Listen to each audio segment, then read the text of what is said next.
The retirement party decorations were carefully arranged. The thank you cards from parents covered every surface. But when Ellen asked Margaret Sullivan about her biggest regret, the 62-year-old teacher began to cry in a way that silenced an entire studio. Margaret Sullivan had taught elementary school for 40 years, 4 decades of shaping young minds, wiping tears, celebrating victories, and believing in children when they couldn't believe in themselves. She was the kind of teacher who arrived early, stayed late, and spent her own money on classroom supplies. The Ellen DeGeneres Show had invited Margaret to celebrate her retirement during Teacher Appreciation Week. The segment was designed to honor educators who dedicated their lives to children, showcasing the impact one person could have over 4 decades of service. Ellen had been particularly excited about featuring Margaret. Her story was remarkable. A teacher who'd worked in the same school for 40 years, teaching 3 generations of families, grandparents, parents, and children, had all sat in Margaret's classroom at some point. The research had painted a picture of beloved educator. Former students had become doctors, teachers, engineers, artists. Many credited Margaret with changing the trajectory of their lives through her unwavering belief in their potential. But what Ellen's producers didn't know was the secret Margaret had been carrying for 3 months. The secret that made every day in her classroom feel like borrowed time. The secret that turned her retirement from celebration into farewell. Margaret arrived at the studio that morning wearing her best dress, the blue one her students had always said made her eyes sparkle. She carried herself with the dignity of someone who'd spent decades being strong for children, even when strength felt impossible. During the pre-interview, Margaret spoke passionately about her students. "Every child who walked into my classroom taught me something," she told Ellen's producers. "I may have been the teacher, but they were my greatest educators." Ellen was charmed by Margaret's gentle wisdom. Here was a woman who'd shaped thousands of young lives, who'd chosen service over personal gain, who embodied everything beautiful about education. It was exactly the kind of story Ellen loved to tell. The show began with its usual energy. Ellen's opening monologue included jokes about school memories. The audience laughed at childhood stories, and the anticipation built for celebrating someone who dedicated her life to others. When Ellen introduced Margaret, the audience erupted in warm applause. Margaret walked onto the stage slowly, not from age but from the careful way cancer patients move, when every step requires intention. She settled into the interview chair with practiced grace. "Margaret," Ellen began warmly, 40 years in the same classroom. "That's incredible dedication." Margaret's eyes lit up as she began talking about her calling. "I never wanted to do anything else. From the moment I walked into my first classroom, I knew I was home." She spoke about the evolution of education, the changes she'd witnessed, the constant that remained. "Children are still children," she said. "They still need someone to believe in them." Ellen nodded appreciatively. "You've taught how many students over 4 decades?" "Over 3,000 children have been in my classroom," Margaret replied with obvious pride. "I remember every single one of them." The audience was moved by Margaret's passion.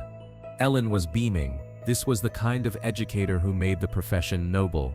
"We have some special surprises for you today," Ellen announced. "But first, I want to ask you something personal. After 40 years of teaching, what's your biggest regret?" The question was meant to be light, perhaps leading to a funny story about a lesson gone wrong or a student she couldn't reach. Ellen expected wisdom, maybe gentle humor about the challenges of education. Instead, Margaret's face crumpled. The composed educator who'd maintained dignity through 4 decades of challenges suddenly looked fragile, overwhelmed. Tears began streaming down her face. The studio fell silent. Ellen immediately realized this wasn't the response she'd anticipated. Something deeper was happening here. "Oh, Margaret," Ellen said softly, moving closer. "I didn't mean to upset you."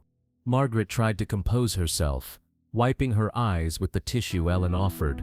But the tears kept coming, and her voice shook when she finally spoke. "My biggest regret," Margaret whispered, "is that I'll never see any of my current students graduate." Ellen looked confused. "What do you mean?" You're retiring, but you could still attend their graduations." Margaret shook her head slowly. When she spoke again, her voice was barely audible. "I won't be here for their graduations, Ellen. I won't be here to see what they become." The weight of her words hung in the air. Ellen felt her chest tighten as understanding began to dawn.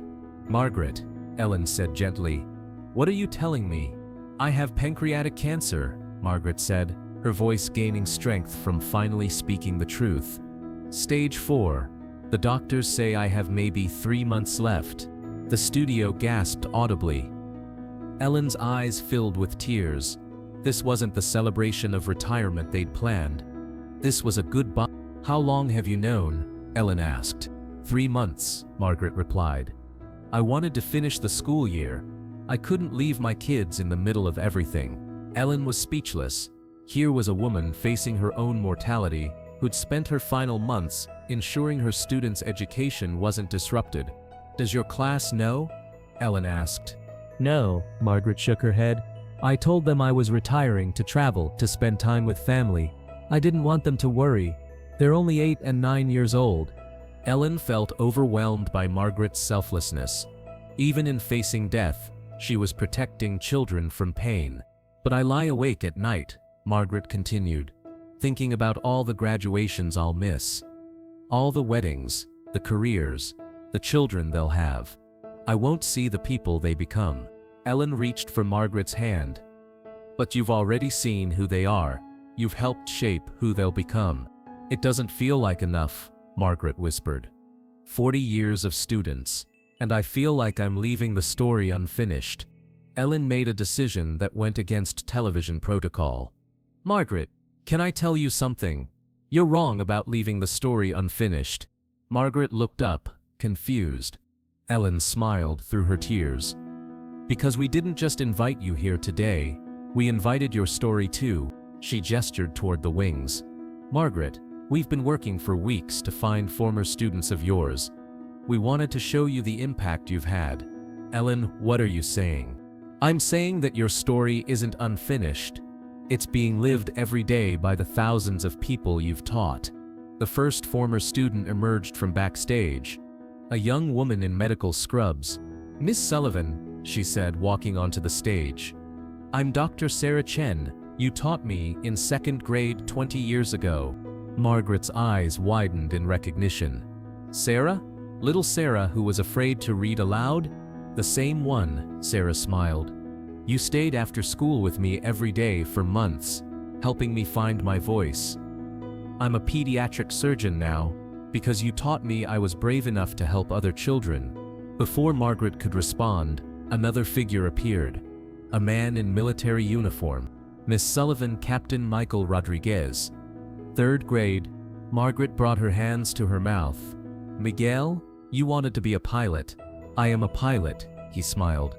"Air Force. You kept that dream alive when I wanted to give up." Ellen watched Margaret's face transform from grief to wonder as more students continued to appear. A teacher, an engineer, an artist, a social worker. One by one, they filled the stage. "This is impossible," Margaret whispered.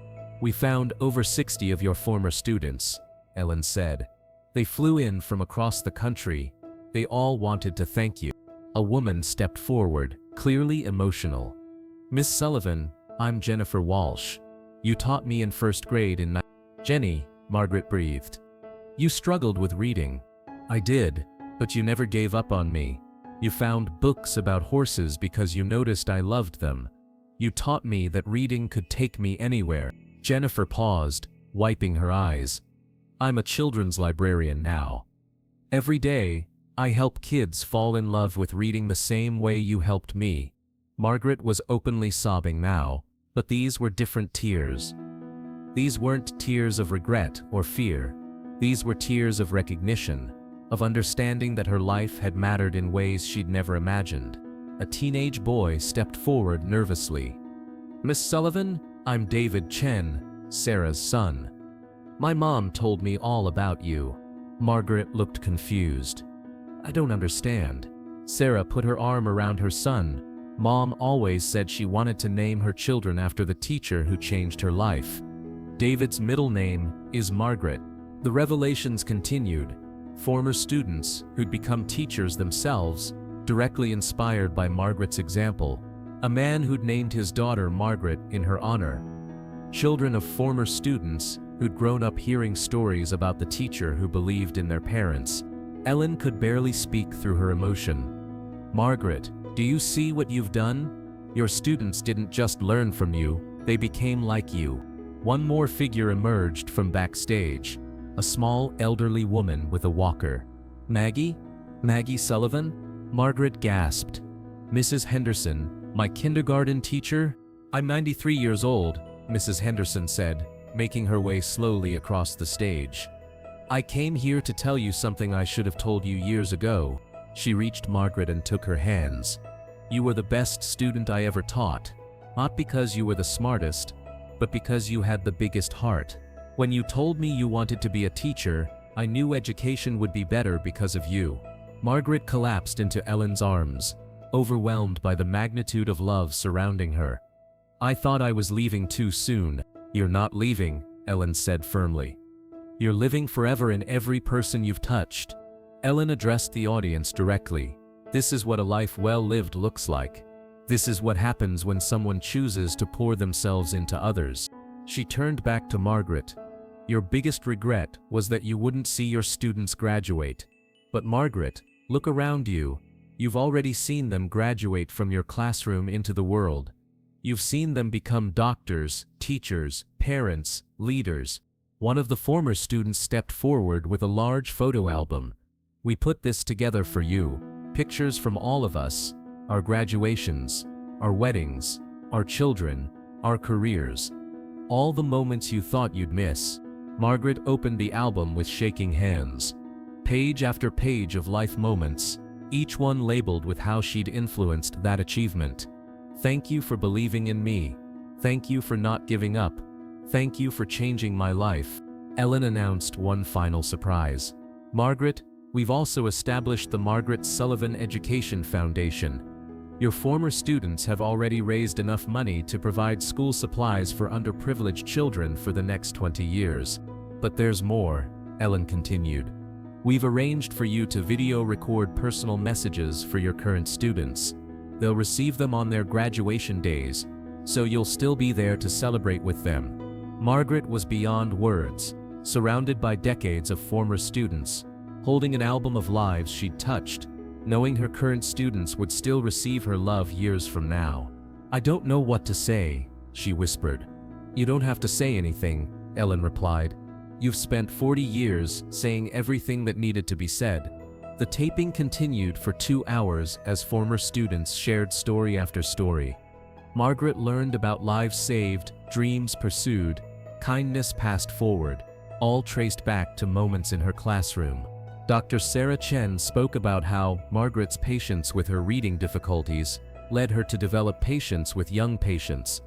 Captain Rodriguez described how Margaret's belief in his potential gave him confidence to pursue his dreams. Teacher after teacher explained how Margaret's methods inspired their own classrooms. When the extended taping finally ended, Ellen made an announcement to the audience. "This episode will air in 2 weeks. Margaret, I want you to watch it with your current students. I want them to see what their teacher means to the world." Margaret nodded, still surrounded by former students who weren't ready to say goodbye. They exchanged contact information, made plans to visit, promised to stay in touch. 2 weeks later, Margaret gathered her third-grade class around the television in their classroom. They watched in amazement as their quiet, gentle teacher was celebrated on national television. "Miss Sullivan," one student asked, "were you famous?" "No, sweetheart," Margaret replied. "I was just your teacher." But as they watched Ellen's show, Margaret's students began to understand that being just a teacher meant being everything to the children who needed her. Margaret lived 4 months longer than doctors predicted. She spent those months writing individual letters to each of her current students, to be opened on their graduation days. She visited former students, attended their children's birthday parties, and continued teaching until her final breath. When Margaret passed away, over 800 people attended her funeral. Former students came from across the country. Her current class, now fourth graders, read poems they'd written about their teacher. Sarah Chen delivered the eulogy, describing Margaret as the teacher who taught us all how to teach. Ellen attended the funeral, sitting quietly in the back. She'd learned something important about the power of recognition, about showing people their impact while they're still alive to feel it. The Margaret Sullivan Education Foundation continues to grow. Former students who've become successful contribute annually, ensuring Margaret's classroom legacy lives on. Her teaching methods are studied in education programs. Her story is told to inspire new teachers. But perhaps the most beautiful tribute came from her final class. Years later, when they graduated high school, each student carried a photo of Margaret across the stage.